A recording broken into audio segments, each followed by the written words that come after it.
To my channel. आप लोग बहुत दिनों से कह रहे थे कि रिप्रोडक्टिव सिस्टम को हिंदी में पढ़ाओ, तो आज मैं आपको नर जनन तंत्र हिंदी में पढ़ाऊंगी। अगर आपको इसे इंग्लिश में पढ़ना है तो उस पर वीडियो मैंने ऑलरेडी बना रखी है, आप डिस्क्रिप्शन में लिंक मौजूद है, वहां से जाकर चेक कर सकते हैं।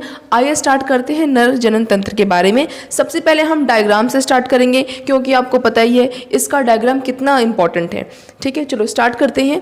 ये रहा हमारा नर जनन तंत्र का डायग्राम। ठीक है, इधर देखो, सबसे मेन हिस्से से स्टार्ट करते हैं। जो आपको ये हिस्सा दिख रहा है इसे हम कहते हैं वृषण, और इसे इंग्लिश में टेस्टिस कहते हैं। और इसके बाहर की आपको एक कवरिंग दिख रही होगी, इसे हम कहते हैं वृषण कोश, जिसे इंग्लिश में स्क्रोटम कहते हैं। एक आपको एक नलिका दिख रही होगी, इसे हम कहते हैं शुक्रवाहिनी, जिसे इंग्लिश में वास डिफरेंसेस कहते हैं। आपको एक और नलिका दिख रही होगी इधर पे, ये वाला, इसे हम कहते हैं मूत्र नलिका, और इसे इंग्लिश में यूरेटर कहते हैं। फिर देखो, आपको ये दिख रहा होगा, ऐसा एक ब्लैक सा दिख रहा है ना, जो कि अगर आप एनसीईआरटी बुक में देखोगे तो ये ब्राउन कलर का होगा। इसे हम कहते हैं शुक्राशय, जिसे इंग्लिश में सेमिनल वेसल्स कहते हैं। ठीक है, अब देखो जो ये हिस्सा दिख रहा है ना, इसे हम कहते हैं मूत्राशय, जिसे इंग्लिश में ब्लैडर कहते हैं। और जो आपको ये हिस्सा दिख रहा है, ये जो ब्लैक ब्लैक सा दिख रहा है ना, इसे हम कहते हैं प्रोस्टेट ग्रंथि, जिसे इंग्लिश में प्रोस्टेट ग्लैंड कहते हैं। जो आपको ये हिस्सा दिख रहा है ना, इसे हम कहते हैं शिश्न, जिसे इंग्लिश में पेनिस कहते हैं। और जो आपको ये वाली जो नलिका दिख रही है, इसे हम कहते हैं मूत्र मार्ग, जिसे इंग्लिश में हम यूरेथ्रा कहते हैं। अभी मैं आपको इंग्लिश में इसलिए बता रही हूँ क्योंकि आपको इंग्लिश भी जानना ज़रूरी है, क्योंकि नॉर्मल ज़िंदगी में आपसे इतनी शुद्ध हिंदी में तो कोई बात नहीं करता है ना, इसलिए इंग्लिश शब्द को जानना भी हमारे लिए बहुत ज़रूरी है। लेकिन पढ़ाएंगे, आज हम पढ़ेंगे सिर्फ हिंदी में। ठीक है, अब देखो, जो नर जनन तंत्र होता है वो बेसिकली दो मेन हिस्सों से मिलकर बनता है। दो मेन हिस्से कौन कौन से हैं? पहला हिस्सा वृषण, और दूसरा हिस्सा जो आपको ये शिश्न दिख रहा है, यानी कि पेनिस। जो वृषण होता है बच्चों, उसका काम क्या होता है कि वो जनन कोशिका का निर्माण करता है। जनन कोशिका मतलब जो सेक्स सेल्स होते हैं, यानी कि शुक्राणु। नर का जनन कोशिका क्या होता है? शुक्राणु। तो जो वृषण होता है वो शुक्राणु का निर्माण करता है। अब इस शुक्राणु को कहाँ पहुँचना है? फीमेल की बॉडी के अंदर, यानी मादा के अंदर। तो अभी देखो, जो हमारा ये वृषण है, इसने क्या प्रोड्यूस किया, क्या निर्माण किया? इसने शुक्राणु का निर्माण किया। और जो ये शिश्न दिख रहा है आपको ना, ये क्या करता है, ये उस शुक्राणु को निषेचन के स्थान पर पहुंचाता है। निषेचन मतलब क्या होता है? फर्टिलाइजेशन। ठीक है, तो जो हमारा ये शिश्न होता है, ये शुक्राणु को निषेचन के स्थान तक पहुंचाता है। तो अब हम पढ़ लेते हैं लाइन बाय लाइन। देखो, इधर लिखा हुआ है जनन कोशिका उत्पादित करने वाले अंग। ठीक है, जनन कोशिका उत्पादित करने वाला अंग कौन सा है? हमारा वृषण। वृषण क्या है? जनन कोशिका उत्पादित करने वाला अंग, एवं जनन कोशिकाओं को निषेचन के स्थान पर पहुंचाने वाला अंग। ठीक है, जनन कोशिका जो हमारी है उसको निषेचन के स्थान पर पहुंचाने वाला अंग कौन सा है? शिश्न। इन्हीं दोनों चीज़ों से मिलकर हमारा क्या बनता है? नर जनन तंत्र बनता है। अब जितने भी पार्ट्स इसमें आपको दिख रहे हैं ना, इन सभी पार्ट्स को हम लाइन बाय लाइन पढ़ेंगे। सबसे पहले स्टार्ट करते हैं हम अपने वृषण यानी कि टेस्टिस से। ठीक है, इधर देखो, वृषण लिखा हुआ है।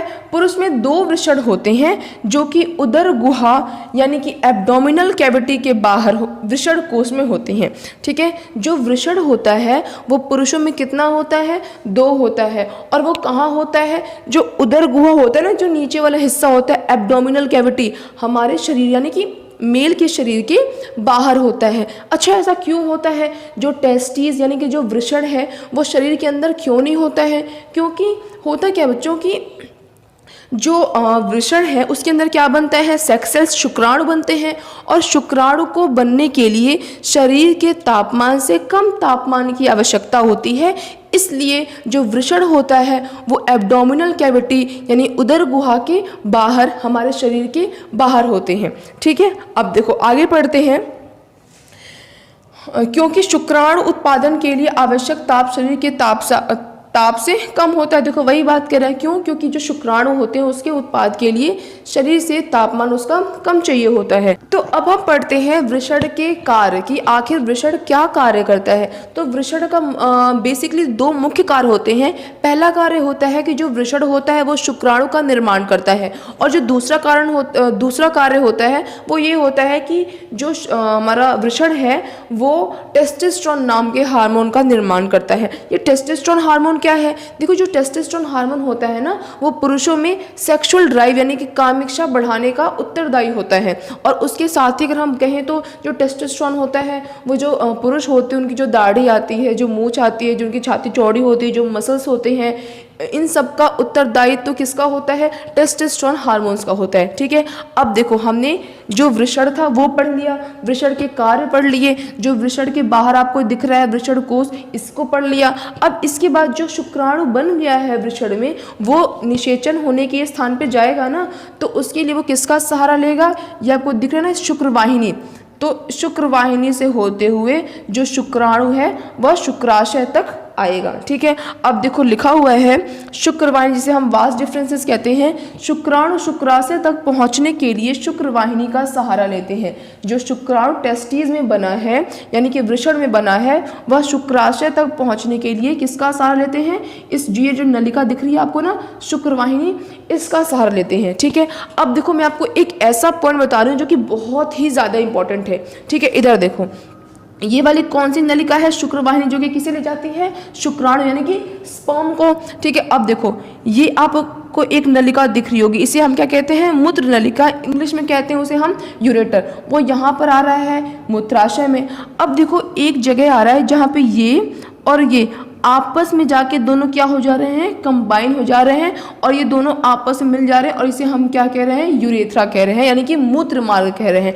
तो ये बहुत ही ज़्यादा इम्पॉर्टेंट क्वेश्चन है कि जो पुरुष होते हैं उनमें जो स्पर्म बाहर निकलता है, यानी कि जो शुक्राणु के बाहर निकलने का जो मार्ग होता है, और जो यूरिन यानी कि मूत्र के जो बाहर निकलने का मार्ग होता है, वो दोनों एक ही होता है। ठीक है, अब देखो हमने शुक्रवाहिनी पढ़ ली, अब आप इसका स्क्रीनशॉट ले लो। सो गाइज, अब हम पढ़ते हैं शुक्राशय के बारे में। ठीक है, देखो अभी हमने यहाँ पे शुक्राणु निर्माण हुआ था, प्रोड्यूस हुआ था, उसके बाद जो शुक्राणु है वो शुक्रवाहिनी से होते होते होते होते अभी वो यहाँ तक आ गया है। अब देखो, अब रास्ते में कौन आया है? शुक्राशय आया है। इसलिए अब हम किसके बारे में पढ़ेंगे? शुक्राशय के बारे में पढ़ेंगे। तो आइए पढ़ते हैं। तो लिखा हुआ है शुक्राशय एक तरल पदार्थ का निर्माण करता है जो कि शुक्राणुओं को गति तथा ऊर्जा प्रदान करता है। ठीक है, देखो लिखा हुआ है साफ साफ, बहुत आसान सा है कि जो हमारे यहाँ पे शुक्राणु जो निर्माण हुआ है वो जब जा रहा है तो जो शुक्राशय है वो क्या करता है? एक तरल पदार्थ निर्माण करता है जो कि जाकर शुक्राणु से मिल जाता है, जिसके कारण जो हमारा शुक्राणु होता है उसको गति मिलती है और उसको ऊर्जा भी मिलता है, न्यूट्रिशन भी मिलता है। ठीक है, अब देखो, अब आपको ये भी दिख रहा होगा ना, इसे हम क्या कहते हैं? प्रोस्टेट ग्रंथि। इसके बारे में भी पढ़ते हैं। देखो लिखा हुआ है यह एक अखरोट के आकार का, ये अलग है। ठीक है, ये वाला हिस्सा, यह एक अखरोट के आकार की ग्रंथि है जो तरल पदार्थ का निर्माण करती है। ये भी क्या है? एक अखरोट के आकार की एक ग्रंथि है जो क्या करती है? तरल पदार्थ का निर्माण करती है। आगे कह रहे हैं तथा शुक्राणु को गति प्रदान करता है। और क्योंकि ये क्या कर रहा है? तरल पदार्थ का निर्माण कर रहा है। तरल मतलब बहुत ही फ्लोई सा है ना, लिक्विड सा। तो वो जब जाकर शुक्राणु से मिलेगा, और जो शुक्राणु होगा पहले वो गाढ़ा होगा, अभी जब वो तरल फॉर्म में आएगा, लिक्विड फॉर्म में आएगा, तो उसको गति मिलेगी ना। तो ये दोनों मिलकर क्या करते हैं? कुछ तरल पदार्थ ऐड करते हैं शुक्राणु में, जिसके कारण से जो शुक्राणु होता है उसको गति मिलती है और उसको ऊर्जा भी मिलती है। ठीक है, अब देखो, अब आता है मेन हिस्सा। पहला मेन हिस्सा पढ़ा था हमने किसके बारे में? वृषण के बारे में। और जो हमारा दूसरा मेन हिस्सा है वो क्या है? शिश्न, जिसे इंग्लिश में हम कहते हैं पेनिस, उसके बारे में पढ़ते हैं, और ये बहुत इंपॉर्टेंट भी है। ठीक है, तो चलिए स्टार्ट करते हैं। शिश्न, जिसे इंग्लिश में कहते हैं पेनिस। देखो क्या लिखा हुआ है, यह एक बेलन आकार अंग है जो कि वृषण कोश के बीच लटका रहता है। ठीक है, शिश्न की बात कर रहे हैं, यानी कि पेनिस की बात कर रहा है। कह रहा है यह एक बेलन आकार अंग होता है पुरुषों का जो कि वृषण कोश के बीच में लटका हुआ होता है। आगे कह रहा है कि सामान्य अवस्था में यह शिथिल तथा छोटा रहता है तथा मूत्र विसर्जन के कार्य आता है। कह रहा है सामान्य अवस्था में कैसा रहता है, शिथिल यानी कि रिलैक्स रहता है और छोटा रहता है आकार में। और ये किस कार्य में आता है, यूरिन जब जाते हैं, जो टॉयलेट जाते हैं, उसके कार्य आता है। आगे कह रहा है यह नर जनन कोशिका शुक्राणु को मादा जननांग में पहुंचाने का कार्य करता है। गाइस हमने पहले ही पढ़ा था ना कि दो मेन अंगों से मिलकर क्या बनता है, नर जनन तंत्र बनता है। पहला हिस्सा क्या करता है, शुक्राणु का निर्माण करता है, और दूसरा हिस्सा जो कि हमारा क्या है, शेषन यानी कि पेनिस, ये क्या करता है, ये उस शुक्राणु को जो फीमेल होती है उनकी बॉडी तक पहुंचाने का कार्य करता है। तो वही बात तो कह रहे हैं कि यह नर जनन कोशिका यानी कि शुक्राणु, जिसे इंग्लिश में कहते हैं हम स्पर्म, को मादा जननांग में पहुंचाने का कार्य करता है।